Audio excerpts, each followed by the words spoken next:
Hoje nós continuamos a nossa série de mensagens que intitulamos Os Ofícios de Cristo. São 3 ofícios: o ofício de profeta, o ofício de sacerdote e o ofício de rei. E hoje nós vamos, a partir do texto de Hebreus, refletir um pouco sobre o ofício de sacerdote exercido por Cristo. Vamos ler o texto da Escritura. O texto de Hebreus, capítulo 4, nós vamos ler dos versículos 13 até o 16, na Nova Versão Internacional. Diz assim a palavra do Senhor: nada em toda a criação está oculto aos olhos de Deus. Tudo está descoberto e exposto diante dos olhos daquele a quem havemos de prestar contas. Portanto, visto que temos um grande sumo sacerdote que adentrou os céus, Jesus, o Filho de Deus, apeguemo-nos com toda a firmeza à fé que professamos. Pois não temos um sumo sacerdote que não possa compadecer-se das nossas fraquezas, mas sim alguém que, como nós, passou por todo tipo de tentação, porém sem pecado. Assim, aproximemo-nos do trono da graça com toda a confiança, a fim de recebermos misericórdia e encontrarmos graça que nos ajude no momento da necessidade. Vamos orar ao Senhor. Deus, nós somos gratos ao Senhor pelo privilégio, pela oportunidade de podermos ler publicamente a Tua palavra e refletirmos junto a respeito dela e do que o Senhor tem para nós. Nos orienta, nos dê discernimento, que o Teu Espírito Santo abra os nossos olhos, que nós possamos ver a beleza da Sua santidade, da Sua verdade, Senhor, e da Sua vontade para nós, e também daquilo que o Senhor, ó Deus, derrama sobre nós, como graça, para que possamos servi-lo, amá-lo e honrá-lo nesta vida. Seja conosco enquanto estudamos a Tua palavra. Em nome de Jesus nós te pedimos, Senhor.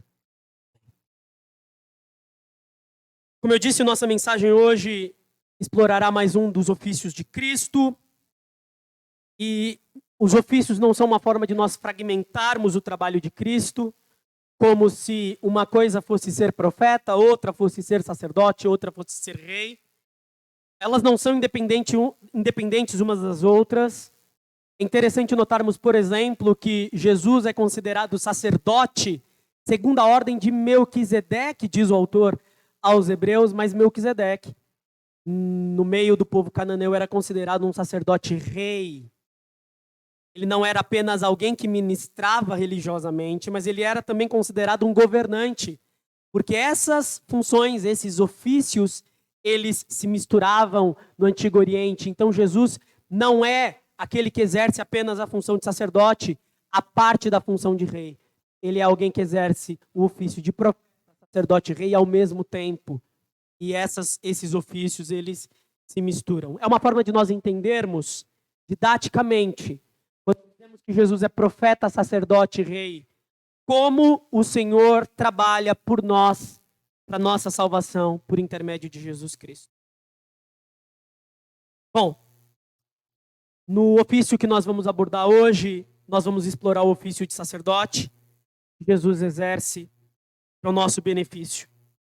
E antes de nós pensarmos sobre o texto de Hebreus que lemos aqui, antes de pensarmos sobre Jesus como sacerdote ali em Hebreus, conforme lemos, nós vamos explorar um pouquinho do tema do ofício sacerdotal. E eu quero responder com vocês a 4 perguntas fundamentais para nós entendermos o trabalho de Jesus Cristo. A primeira pergunta é: o que é um sacerdote? Nós não temos como entender o ofício de Cristo a parte de entendermos o que seja um sacerdote. Nós vamos também precisar responder a pergunta: por que seres humanos precisam de um sacerdote? Uma terceira pergunta importante para respondermos é: por que Deus resolveu estabelecer sacerdotes no Antigo Testamento? E por último, uma 4ª pergunta norteadora: por que Jesus herdou o ofício sacerdotal? Porque Deus poderia ter estabelecido, pelos motivos que veremos, o ofício sacerdotal e não ter relacionado a Cristo. Então nós também queremos descobrir por que Jesus herdou o ofício sacerdotal. Vamos responder à primeira pergunta, que é um sacerdote? Deixa a resposta, quase que eu dei um spoiler. O que é um sacerdote? Olha, eu não quero ser prolixo demais na definição, mas é importante nós sabermos que nas religiões antigas era muito comum haver sacerdotes. Um sacerdote em qualquer religião, as religiões antigas, as cananeias, as babilônicas, sempre tinham um sacerdote, e a função de todos eles, mesmo no antigo Israel, era a mesma. Era alguém que era habilitado, ele tinha uma qualificação para poder ministrar como sacerdote, e ele era publicamente reconhecido como sacerdote. Então não havia intitulação em geral, mas era publicamente reconhecido. Habilitado e publicamente reconhecido para poder administrar rituais religiosos. Não é nada mais do que isso. Alguém habilitado e publicamente reconhecido para administrar os rituais religiosos. Em geral, nós entendemos assim também os pastores, os padres, os monges, como pessoas que estão habilitadas e publicamente reconhecidas para poder administrar os rituais. Nós não imaginamos, em geral, como alguém que tem uma espécie de acesso privilegiado a Deus. Ele não é tão bem caracterizado como intermediário.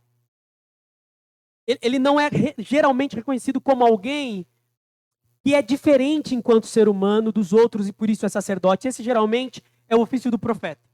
O profeta, sim, é alguém que parece ter alguma característica diferente. Ou aparentemente mais santo, ou tem algum tipo de poder especial, vê o futuro. O sacerdote, em geral, é alguém que intercede a Deus pelo povo. Ele tem, geralmente, esse ofício. Essa é a primeira noção que nós precisamos ter do que seja um sacerdote. Nós temos uma segunda pergunta. Por que seres humanos precisam de um sacerdote? Tem duas respostas para essa. A primeira parece mais óbvia. Nós precisamos porque, e essa é a concepção do Antigo Oriente Próximo, a divindade está irada contra os seres humanos, nós precisamos aplacar a ira da divindade, então nós fazemos um sacrifício para aplacar essa ira. Também os sacrifícios eram feitos para se conseguir um favor da divindade. Chuva, por exemplo. Então os sacrifícios eram feitos. A segunda resposta de por que seres humanos precisam de um sacerdote é um pouco menos óbvia, mais sutil. Nós não vivemos uma vida consagrada. Geralmente o sacerdote é alguém que vive uma vida consagrada e que vai fazer o trabalho por nós. Ele vai estudar a religião por nós, ele vai estudar os ritos sagrados por nós, e ele vai se consagrar, vai se separar de determinado tipo de pecado de acordo com cada religião, para poder se apresentar diante da divindade. Pessoas comuns não podem fazer isso. Elas estão plantando, estão colhendo, estão caçando, não podem se dedicar ao ofício sacerdotal, portanto, não podem entrar na presença da divindade.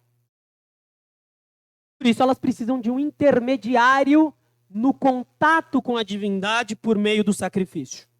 Ou seja, o sacerdote é alguém que tem uma vida santa e habilitada para nos representar diante da divindade, enquanto as pessoas, em geral, não teriam essa santidade para entrar na presença da divindade. Eles precisam de sacerdote. Era assim também no antigo Israel. Aplacar a ira da divindade e um representante habilitado. A terceira pergunta. Por que Deus estabeleceu os sacerdotes no Antigo Testamento? Essa daqui é bem mais difícil. Mas tem relação com os aspectos histórico-culturais. A maioria dos povos da antiguidade, pelo que a gente sabe, entendia que o sacrifício animal era uma forma de aplacar a ira da divindade e estabelecer o contato com ela. E eu acho muito engraçado porque nós, geralmente, quando pensamos em sacrifício, pensamos no derramamento de sangue.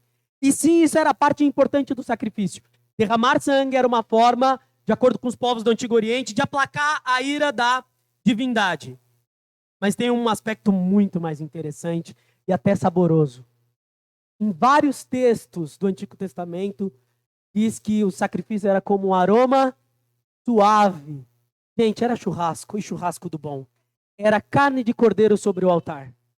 De fato, essa era realmente a ideia de que, oferecendo uma carne bonita e gorda ali no altar, e preparando um churrasco, o vento bateria naquela fumaça e levaria o cheiro agradável até a divindade, que sentiria aquele cheiro gostoso de churrasco e concederia o seu favor ao seu povo. Dizer, bom, mas essa resposta é a mesma da anterior. Não. Aqui nós queremos saber porque Deus estabeleceu os sacerdotes no Antigo Testamento. E a resposta é por motivos didáticos. Todos os povos entendiam o aspecto do sacrifício. Então Deus usa o mesmo tipo de recurso que começou no Jardim do Éden, quando Deus matou um animal para cobrir Adão e Eva. E ali, provavelmente, o que nós poderíamos chamar de primeiro sacrifício.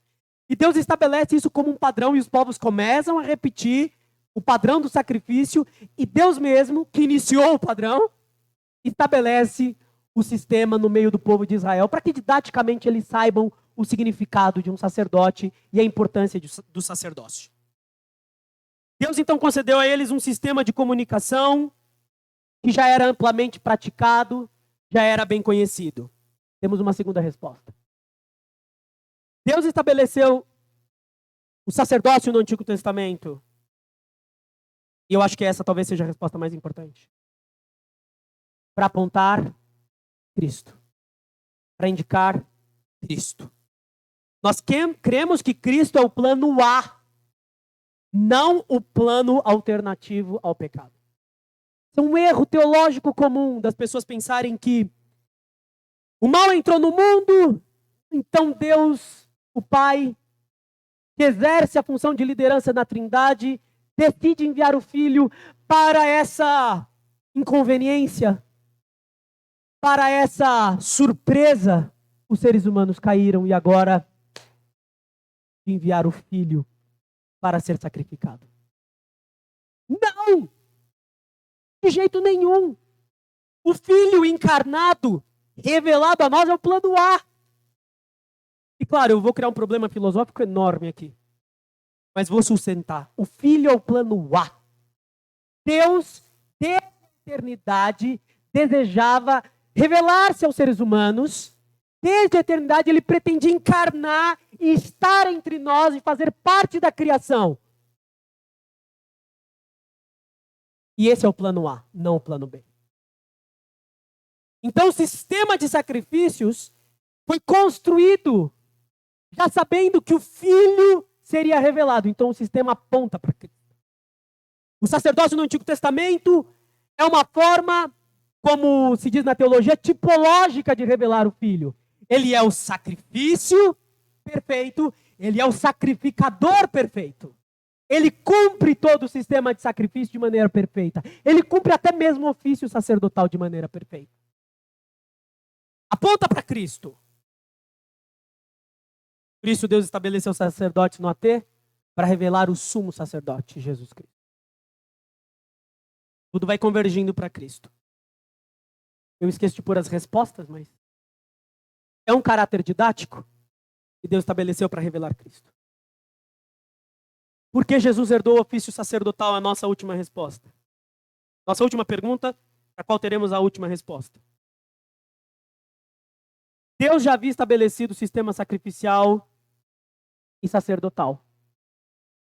E criou uma baita de uma confusão. Os filhos de Arão, Nadab e Abiú, iam acender incenso estranho. Os de Eli não foram muito melhores também, não é? Os filhos de Eli fizeram uma confusão lá. Israel começou a ter vários problemas políticos por causa do sacerdócio ali. Conforme lemos no livro de 1 Samuel. No primeiro livro de Samuel. Bom, e assim por diante. As coisas começaram a falhar. Os sacerdotes se corrompiam, ou faziam incenso estranho, como os filhos, ou era proibido carregar a arca da aliança. Uzá resolveu fazer um gesto de bondade, segurar a arca da aliança e morreu ali mesmo onde estava. Foi uma confusão danada, o sistema não era seguido. Existe uma teoria de que o povo de Israel ficou por muito tempo sem observar leis relacionadas à colheita. Havia o período de descanso da terra e ele não descansava a terra coisa nenhuma. Plantavam e colhiam, plantavam e colhiam, plantavam e colhiam. E ao que tudo indica, eles nunca observaram as leis durante o exílio babilônico. Eles abandonaram as leis enquanto foram cativos do povo babilônico. Tudo deu errado, para falar a verdade. E não só entre os sacerdotes. Vocês sabem, conhecem muito bem, porque afinal talvez seja o texto mais conhecido dos evangélicos. Trazei todos os dízimos à casa do tesouro. Vocês estavam achando que era o Salmo 91, né? Esse é dos católicos. O dos evangélicos é o do dízimo. Malaquias capítulo 3, versículo 10. Texto tão conhecido pelos evangélicos. Mas ali, no texto de Malaquias, quando o Senhor está falando sobre roubar nos dízimos e nas ofertas, ele está falando principalmente dos sacerdotes. Os sacerdotes estavam roubando nos dízimos e nas ofertas, ele entendendo que não pertencia a eles. O problema em Malaquias é principalmente os sacerdotes, não o povo. Sabe o que isso nos faz pensar? Os sacrifícios estão sendo mal feitos. Os sacerdotes vão de mal a pior. E se depender do ofício sacerdotal e do sistema de sacrifício, nós estamos mal com a divindade. Nós precisamos de um sacrifício perfeito. E precisamos de um sacrificador, de um sacerdote perfeito. Todas as vezes que nós olhamos para o sistema de sacrifícios, para o sistema legal do Antigo Testamento, para o sistema levítico, e olhamos para os sacerdotes, nós lembramos que dependemos de algo para sermos salvos e para termos acesso a Deus, porque o sistema de sacrifício e os sacerdotes não nos levarão a isso. Então nós temos um Deus santo e perfeito que exige que o sistema seja perfeito. É só você olhar Levítico que você fica desanimado. Aquilo é para te mostrar, você não consegue. Você não é capaz de cumprir o sistema levítico, o sistema de leis, o sistema de sacrifícios. E Jesus, então, se apresenta como a única solução para as leis do Antigo Testamento. Hebreus capítulo 4, versículo 14, até o capítulo 5, versículo 11, diz que ele é um sacerdote superior, ele nos provê comunhão com Deus. Diz que ele é um administrador perfeito de uma aliança superior. É uma nova aliança que não nos obriga a seguirmos os ritos que fazemos pelos próprios esforços físicos, mas é uma aliança que nos transforma de dentro para fora, pelo poder do Espírito. Ele mesmo, o próprio Cristo, de acordo com Hebreus capítulo 9, até lá o capítulo 10, seu sangue nos purifica de todo o pecado de uma vez por todas e nos concede acesso permanente a Deus por meio da fé nele. Então o sistema de sacrifício serve justamente para nos humilhar, para finalmente, como Paulo diz, nos conduzir a Cristo, para que nós descansemos nele. Puxa, como é triste e como é lamentável quando nós vemos que alguns cristãos ainda não entenderam. E eu não vou dizer que é por maldade, por má fé. Talvez realmente não tenham entendido que nós não vivemos pela lei. Porque pela lei ninguém vai ser salvo. Porque não tem como cumprir a lei. Impossível. E Jesus sempre apresentou isso aos discípulos. O jovem rico diz, olha, eu cumpro toda a lei perfeitamente. Eu honro o pai e a mãe, eu amo o Senhor de todo o coração, de toda a alma, de todo o entendimento, etc, etc, etc. Então o que me falta? Não é orgulhoso, não é presunçoso, o que me falta, mestre? Aí Jesus diz, olha, fácil. Você vende todas as suas propriedades e dá aos pobres. Muita gente foca demais na parte da riqueza. Ele amava mais a riqueza do que a Deus. O que Jesus está dizendo ali é o seguinte. Sim, ele ama mais a riqueza do que a Deus. Esse é um ponto importante. Mas quando ele se nega a vender os seus bens e dar aos pobres, é um grande desafio, mas o que está em vista ali não é um empobrecimento pessoal a fim de enriquecer os outros. Isso é tema para outro dia. Mas fato é que ele não ama o próximo. Ele não ama Deus acima de todas as coisas e não ama o próximo. Qual é o resumo da lei? Esse é o resumo da lei. Quando ele quebra o mandamento de amar a Deus acima do dinheiro e de amar o próximo acima do dinheiro, ele quebrou todos os outros que ele dizia cumprir. Portanto, ele quebrou a lei toda. Ele não pode ser salvo. Ele não tem condições de fazê-lo. A gente até olha para ele e fala, é um homem piedoso. Mas Tiago diz, olha, se vocês forem viver pela lei, é melhor viver pela lei toda. Porque se vocês tropeçarem em um só ponto da lei, vocês se fazem culpados dela inteira. Não tem como viver pela lei. Isso nós precisamos de Cristo. Ele cumpriu toda a lei. Bom, eu fiquei, enquanto escrevia o sermão, pensando sobre o quão acessível poderia ser essa história de sacerdote pra gente, porque a gente não sacrifica mais, né? Quer dizer, a gente continua fazendo churrasco, mas é para comer. A gente não está muito preocupado se Deus está gostando ou não do cheiro do churrasco. O importante é que a gente esteja gostando. Mas eu pensei em alguns exemplos importantes aqui sobre a importância de um intermediário, de um mediador. Porque, de fato, para nós é um pouco inacessível pensar em sacerdotes. Então, para a gente poder ter um exemplo mais próximo, vamos pensar em mediadores em questões mais práticas. Primeiro, definindo o que é mediador, é alguém que vai facilitar o seu acesso a alguma coisa. Vamos começar pela matemática. Quantos conseguem aprender matemática sem a ajuda de alguém que saiba matemática mais do que você? Não é difícil? Eu sempre procurei estudar matemática sozinho, mas no ensino médio eu me deparei com escalonamento. Resolução de sistemas de 3 equações e 3 incógnitas. E eu olhava o processo do livro, o processo de escalonamento, eu não entendia absolutamente nada do que estava acontecendo ali. Você pega o primeiro termo, multiplica, soma com o último. Por quê? Tive de procurar um professor. O professor me explicou direitinho. Entendi o processo, sei porque ele é daquele jeito. Depois aprendi até provar porque ele funciona. Mas para aprender, tive de aprender com um professor. Raramente você consegue aprender matemática sozinhas. Elas precisam de um mediador.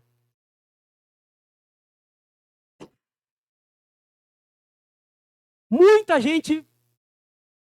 Eu nem sabia que isso existia. Meu tio que me fez saber. Precisa de um despachante para conseguir lidar com o visto para algum país. Eu nem sabia que isso existia.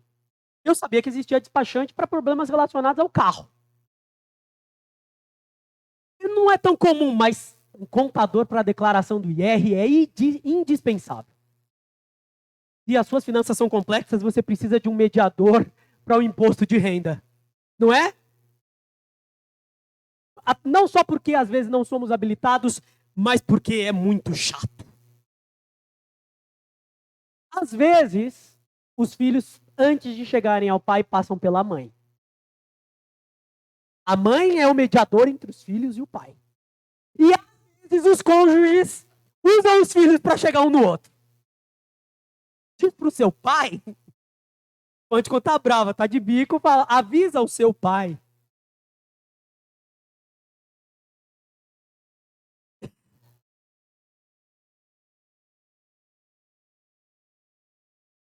Você não consegue entrar em um processo sem um advogado, nem que seja um defensor público.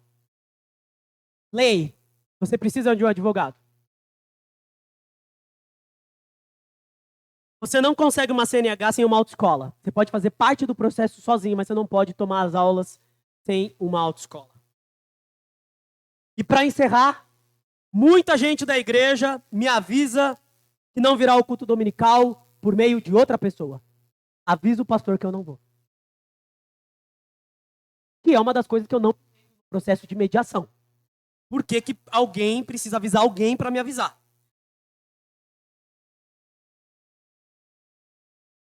Os exemplos sobre a necessidade de um mediador, mas em todos os casos o padrão é um só. Nós precisamos de alguém que tenha conhecimento e preparo que não temos. Ou um acesso facilitado a algo ou a alguém. Um acesso que não temos. O próprio Deus veio até nós para nos dar esse acesso a Ele. Não é que Jesus veio facilitar o nosso acesso. Ele é o próprio Deus encarnado nos dando acesso a Ele. Quando Filipe diz, mostra-nos o Pai, olha a confusão com relação à Trindade, não é? Mostra-nos o Pai, se o Pai fosse superior ao Filho, o Filho responde, Filipe, você está comigo há tanto tempo e não vê o Pai? Alguns usam esse texto, inclusive, para dizer que filho e pai são a mesma pessoa. Não é. O que Jesus está querendo dizer ali é que, ao contemplar o próprio Cristo encarnado, em suas características, atributos, procedimentos, você vê a própria imagem do Pai. Ele é Deus e tem os atributos equivalentes ao do Pai. Então, ao estar com o Filho, você já tem acesso à Trindade por meio do Filho. E o Filho vai e deixa outro Consolador. Ele mesmo é o primeiro Consolador, mas ele deixa outro. E porque temos o Espírito em nós, pleno acesso a Deus, ao Pai, ao Filho e ao Espírito. E podemos ter um relacionamento pleno com Deus nas três pessoas da Trindade. Jesus faz esse trabalho. Jesus fez o primeiro trabalho de mediador. Primeiro trabalho sacerdotal. E o trabalho sacerdotal é dele. O Espírito Santo continua a obra de mediação, mas a obra de sacerdócio é do próprio Filho. Vamos meditar no texto de Hebreus, capítulo 4. Tem que voltar para deixar o texto aqui. Vocês podem acompanhar o texto. Eu quero primeiro fazer uma contextualização. Esse capítulo 4 de Hebreus trata do assunto da entrada no descanso. Descanso em Hebreus faz referência ao descanso eterno, mas o autor recorre ao tema da entrada na Terra Prometida. E lembra que muita gente não entrou na Terra Prometida. Qual é a preocupação do autor aos Hebreus no capítulo 4? Que alguns daqueles que leem a carta se preocupem por terem falhado em se apropriar da promessa de entrar no descanso. Ou seja, alguns pensam que perderam a salvação ou acham que não serão salvos. É basicamente esse o tema. O que o autor começa dizendo é, lá no início do capítulo 4, a entrada no descanso depende de fé e da firmeza da promessa de Deus. Deus prometeu e a promessa é firme. E depende de fé. Ele parece começar, de fato, encorajando o povo que pensa que perdeu a salvação ou que não terá a salvação, que não vai entrar no descanso. O que parece às vezes estranho é a forma como ele incentiva esses irmãos a partir do versículo 11. No versículo 11 ele diz assim, que nós não lemos, nós começamos no 13, que é o último versículo dessa primeira unidade. Ele diz assim, esforcemo-nos, versículo 11, esforcemo-nos por entrar nesse descanso. Substitui descanso por salvação. Esforcemo-nos para conseguirmos a salvação. Para que ninguém venha a cair. Seguindo aquele exemplo de desobediência, o exemplo dos judeus, dos hebreus, do povo do antigo Israel. Bom, nós somos uma igreja reformada e eu realmente quero que todo mundo coce a cabeça. Vamos tirar da Bíblia isso aqui, que está errado. Não concorda com a nossa doutrina reformada. Nós acreditamos na segurança da salvação. Gente, mas exortação, se acabasse no versículo 11, já nos traria um problema enorme. Mas continua. E continua no 12 dizendo o seguinte, pois a palavra de Deus é viva e eficaz. Sim, é um texto sobre a Bíblia, mas não só. É principalmente um texto sobre o que a Bíblia faz com relação àqueles que estão vivendo de qualquer jeito. A palavra de Deus é viva e eficaz, mais afiada que qualquer espada de dois gumes. Ela penetra ao ponto de dividir alma e espírito, de tão penetrante que é, porque não tem como dividir alma e espírito, juntas e medulas, e julga os pensamentos e as intenções do coração. Em outras palavras, prestem bem atenção. A palavra de Deus vai revelar o que tem no coração de vocês. A palavra de Deus vai trazer a todo o comportamento de vocês. Vocês deveriam ficar extremamente preocupados com isso. Vocês deveriam ficar preocupados em se esforçar para entrar no descanso. A palavra de Deus vai trazer à tona quem é e quem não é. E não acabou. Ainda tem mais. Nada em toda a criação está oculto aos olhos de Deus. Tudo está descoberto e exposto diante dos olhos daquele a quem havemos de prestar contas. Bom, aí complicou de vez. Porque para quem fala assim, eu estou salvo, aleluia, estou guardado, não me deixará, sempre me susterá, etc, etc. Aí lê o texto e fala, não vamos mais cantar essa música, que ela é contrária à Escritura, como claramente o texto de Hebreus diz. E o que é interessante é que esse texto aqui não está sendo usado pelo autor. Não está sendo usado pelo autor para afirmar a possibilidade da perda de salvação. Muito pelo contrário. A palavra de Deus, como o texto diz, vai julgar os pensamentos e as intenções daqueles que estão na caminhada de fé, auxiliando-nos a discernir quem vai e quem não vai entrar no descanso. Mais do que isso, quem estiver vivendo de qualquer forma, evitando se esforçar para entrar no descanso, precisa saber que nada em toda a criação está oculto aos olhos de Deus, a quem prestaremos conta.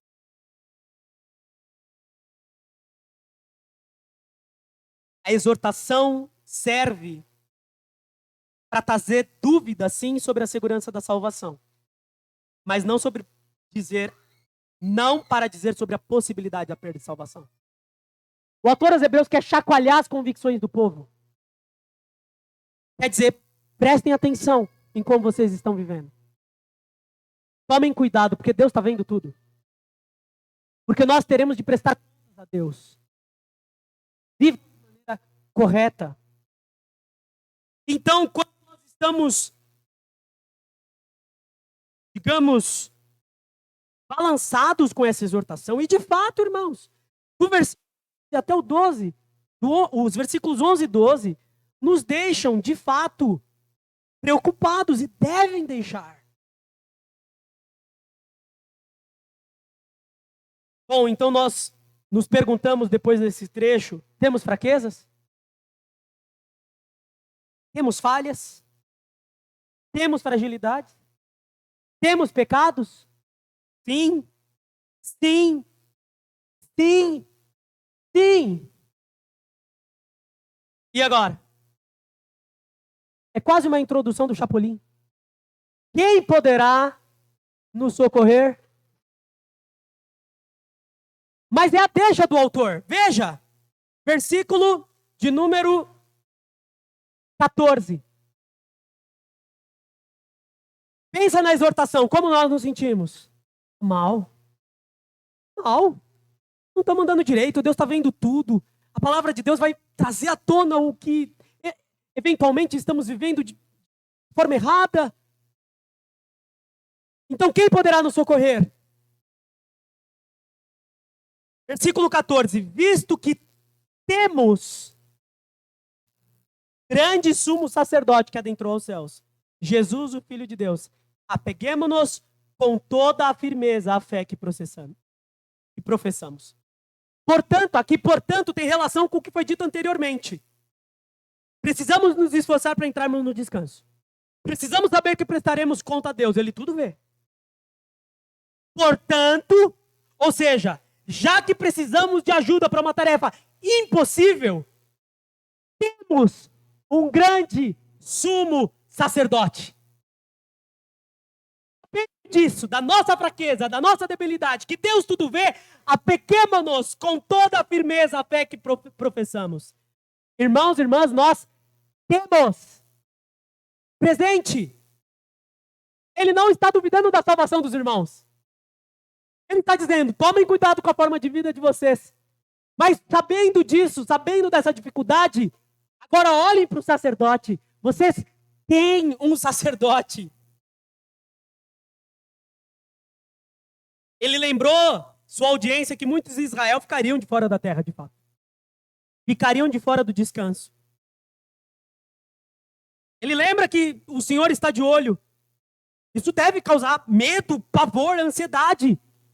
Sim, não, temos um sacerdote. Nós não precisamos ficar apavorados. É isso que ele está dizendo, nós temos um sacerdote. Isso concorda com o que Paulo diz aos Romanos no capítulo 5? Esse é o capítulo 8, nenhuma condenação há para os que estão em Cristo Jesus. Agora sim, o capítulo 5, versículo 1. Justificados, pois, pela fé, temos o que com Deus? Paz. Nós temos um sumo sacerdote, portanto, temos paz. Por isso, porque temos um sumo sacerdote, apeguemos-nos com toda a firmeza, a fé que professamos. Bom, nós temos de responder aqui. O que significa apeguemos-nos com toda a firmeza à fé? A tarefa do apego é nossa. Primeira coisa que nós temos de lembrar. A tarefa de sacerdote é dele. A tarefa do apego é nossa. Ele exerce o sacerdócio. Nós apegamos à fé professada.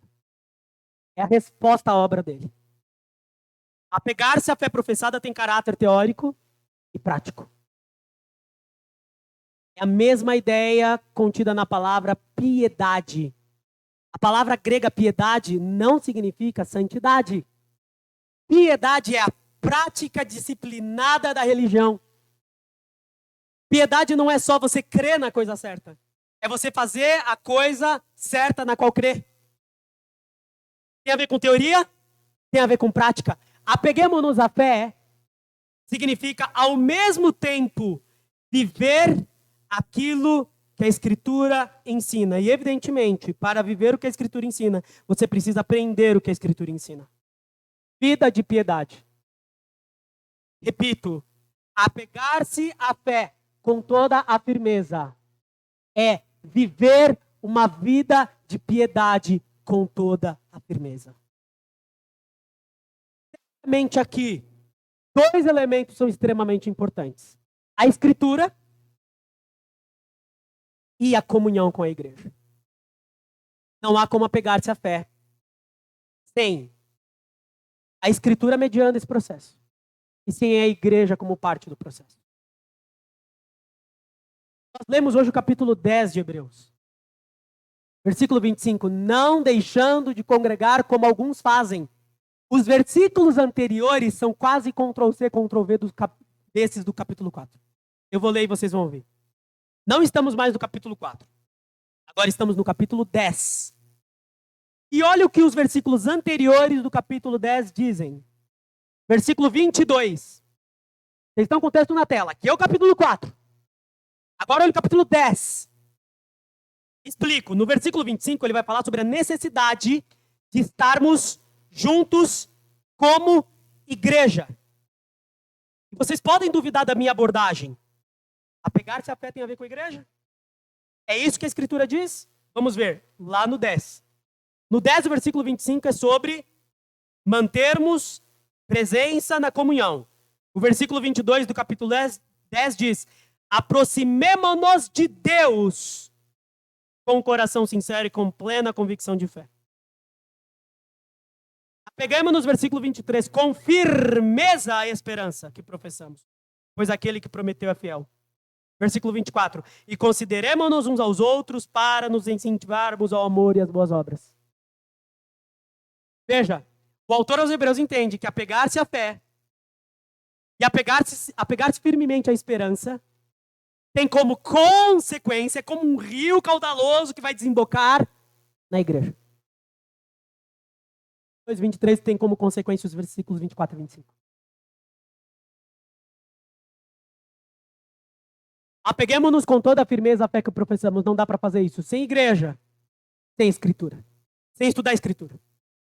Eu costumo dizer que um crente não está se santificando, ele não está aprendendo novas coisas da escritura. Você aprende coisa nova da escritura, cresce em conhecimento, o conhecimento te ajuda a crescer em santidade. Não há como crescer em santidade sem crescer no conhecimento da escritura. Então, se você não aprendeu nada novo ontem sobre a Escritura, você não cresceu nada em santidade ontem. É preciso aprender uma coisa nova todos os dias, mesmo que seja um pouquinho. Nós muitas vezes confessamos que a palavra de Deus contém ricos tesouros, que a palavra de Deus se renova a cada dia. Na prática, não experimentamos isso. Não porque a palavra de Deus não seja isso, mas porque nós não estamos aproveitando o fato de que temos um sacerdote que nos ajuda nesse apego à fé que professamos. Versículo de número 15. Não temos um sumo sacerdote que não possa compadecer-se das nossas fraquezas, mas sim alguém que, como nós, passou por todo tipo de tentação. Eu gosto desse texto. Mas como tudo na Escritura, a gente precisa encontrar um ponto de equilíbrio olhando para o restante da Escritura. O texto nos lembra, nós somos falhos, pecadores, miseráveis, Deus está irado contra nós. Lembra que nós vamos prestar conta a Deus, como eu já disse. O texto diz: nós concluímos que estamos perdidos, estamos expostos, desolados. E o autor não só diz que temos um sumo sacerdote, no versículo 15 ele diz, olha, ele pode se compadecer das nossas fraquezas. Em outras palavras, ele tem empatia. Ele te entende porque ele passou por isso. Ele, como nós, passou todo tipo de tentação. Ele se identifica conosco. Ele tem empatia, ele tem conhecimento de causa. Ele sabe por que passou. Portanto, sabendo que Deus te entende, corra para ele. De fato, o versículo ensina que a primeira ajuda vinda de Cristo é o socorro da tentação e o acolhimento. Ele nos acolhe. Ele nos acolhe porque passou pelo que passamos. Então nós não precisamos temer.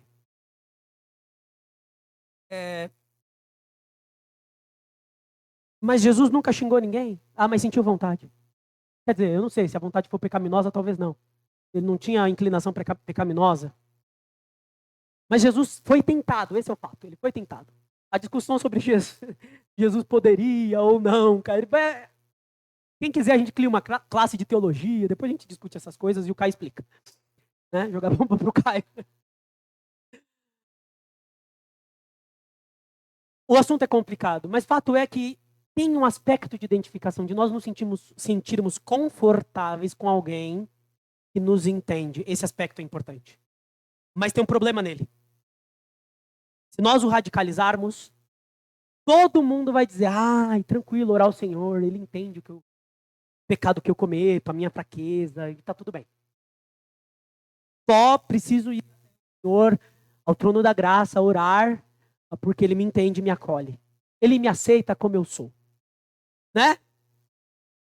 O importante é o amor. Eu acho que vocês entenderam que tem um ponto, tem uma guinada ideológica se o versículo truncar aqui. Mas tem o restante do versículo 15. Passou por todo tipo de tentação, porém, sem o tipo de ajuda, portanto, que ele oferece, não é só acolhimento, identificação e empatia. O tipo de ajuda que ele oferece é de um sacerdote que passou por isso sem pecado e agora ele quer nos ensinar como fazer exatamente isso. Como passar pela tentação sem pecado.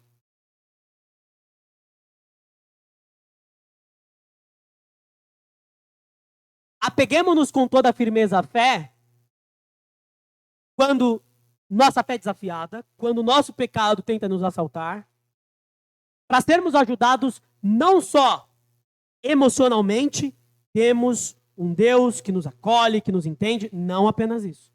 Mas para sermos ajudados a vencer todo tipo de tentação sem pecado, como ele também fez. Tudo isso é possível não porque nós vamos nos apegar a ele, apegar-se é parte do processo, mas porque ele possui poder sacerdotal. Ele não apenas nos acolhe e compreende, ele nos muda pelo poder do Espírito Santo que nos foi dado. Ele nos limpa, nos lava de toda impureza. Quando nós nos apegamos a ele, não é apenas para termos alguém que nos compreende, nos entende. Não é apenas alguém que nos acolhe, mas alguém que nos muda. E não somos nós que nos mudaremos. Isso é extremamente importante lembrar. Você não vai até Cristo. Você não se muda para ir até Cristo. Você não se muda enquanto segue a Cristo. Você segue a Cristo enquanto Cristo te muda. Pelo Espírito somos transformados à imagem de Cristo. Ou, portanto, à semelhança do próprio Deus. Como no Jardim do Éden. Ele nos muda. Por isso que Jesus diz, vinde como estais. Aí o pessoal quer completar o texto, né? Porque parece que o autor Mateus, não sei quem escreveu primeiro, mas errou, não é? Então o pessoal diz, olha, o texto diz vinde como estáis, mas não fica como veio. Já ouviram isso, né? Vinde como estáis, mas não... Isso é um acréscimo absurdo ao texto. Porque você vem como você está e você só não fica como está porque ele muda.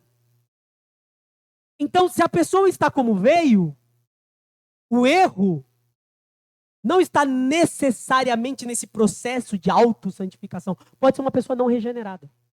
Porque o que o texto nos ensina é que aquele que é regenerado pelo Espírito muda, porque o Espírito Santo faz isso. Transforma a pessoa em imagem de Jesus Cristo.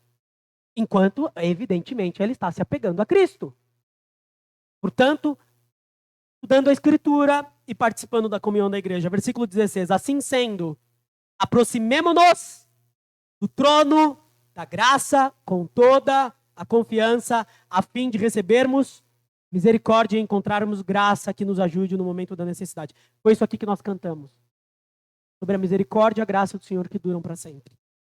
E esse é o versículo de encerramento do capítulo. Magistral. Magistral porque ele ressalta a mensagem central do texto. O texto começa, parece que botando medo. Deus está vendo tudo, a palavra de Deus é viva e eficaz, ela vai discernir os pensamentos e intenções do coração. Está todo mundo com medo? É um convite, aproximemo-nos. Temos um sacerdote que está assentado no trono.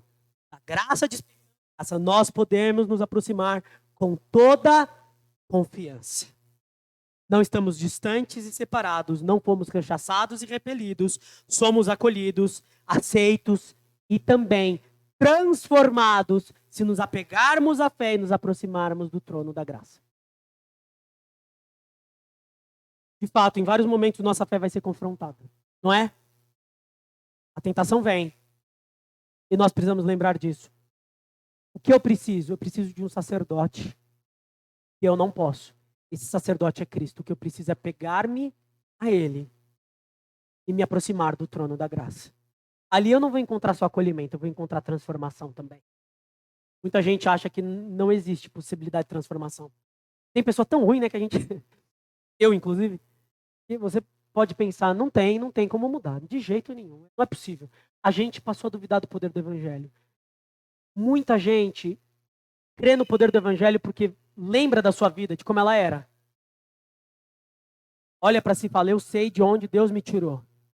Mas esse pessoal que é crente já faz 30 anos, ou que nasceu na igreja praticamente, né, quando eu nasci, minha mãe ainda não era convertida. Mas quando eu comecei a ter consciência, já estava na igreja. Então, eu praticamente nasci na igreja. Então, eu me incluo entre aqueles que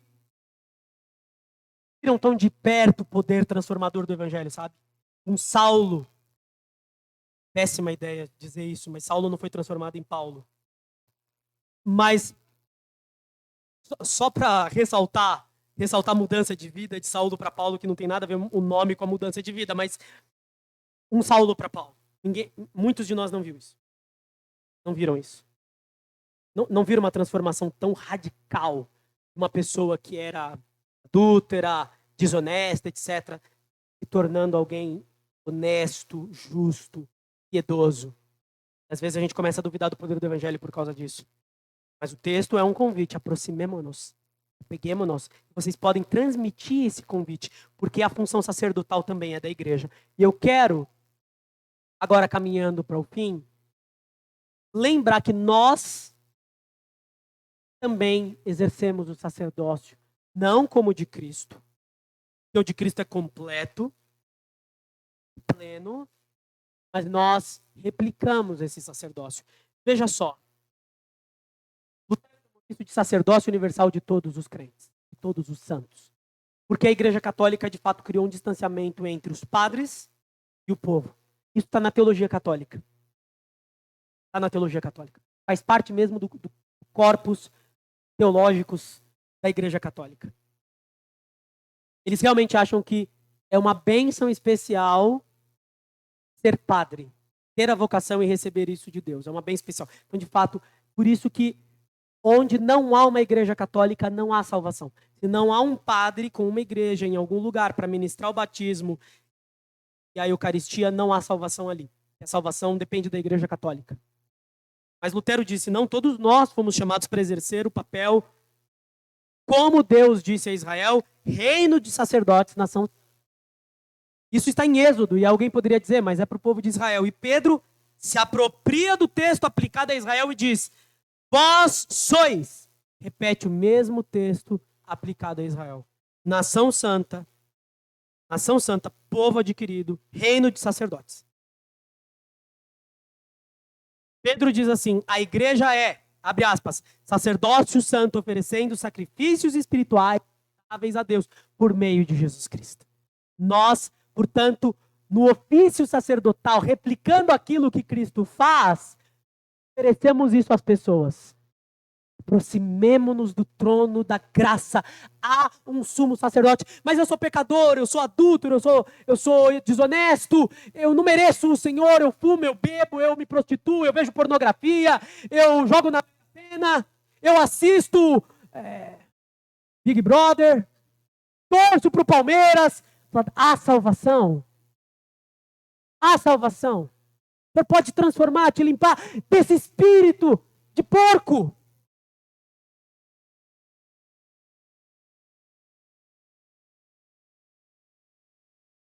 É quase uma covardia, né? Porque o microfone está na minha mão ou na minha boca, mas tudo bem. Deus me deu o dom da vingança. Quero encerrar assim, trazendo uma espécie de resumo. O nosso problema é a tentação, a negligência, o comportamento relapso. É disso aí que o texto de Hebreus está falando. A exortação é dura. Deus, por sua palavra, julga os pensamentos e as intenções do coração. Nada em toda a criação está oculto aos olhos de Deus. Tudo está descoberto e exposto diante dos olhos daquele a quem havemos de prestar contas. Dá um pouco de medo e tremor isso aqui. Qual pode ser a consequência disso? O medo de não entrar no descanso, que é o que motivou o autor aos Hebreus a escrever o capítulo 4. A graça do Senhor vem sobre nós, olha, trazendo acolhimento, transformação para vivermos sem pecado, misericórdia e graça. E como nós respondemos a essa exortação e a essa manifestação da graça? Apeguemo-nos à fé. Irmãos, isto é apegar-se à palavra de Deus e à comunhão com a igreja. E aproximemo-nos do trono da graça. Parece uma referência à oração. Porque o aproximar-se do trono tem relação com estar em contato com a divindade para fazer uma prece. É oração e vida de piedade. A resposta à exortação é palavra e comunhão com a igreja. Oração e vida de piedade. Oremos ao Senhor. Nós te louvamos pela tua palavra, ó Deus.